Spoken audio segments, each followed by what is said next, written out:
One of the most useful features in Teams is the ability to create and edit Office 365 documents directly in the platform, including Word, PowerPoint, Excel, and OneNote documents.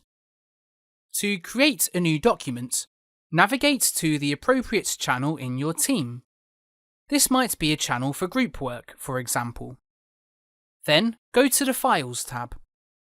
In the Files tab, you will see all existing files and folders in a list.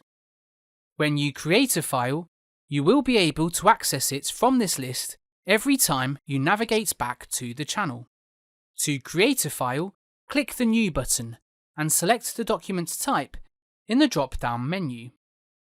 For this example, we'll create a PowerPoint file. The new file will immediately open and you can start editing.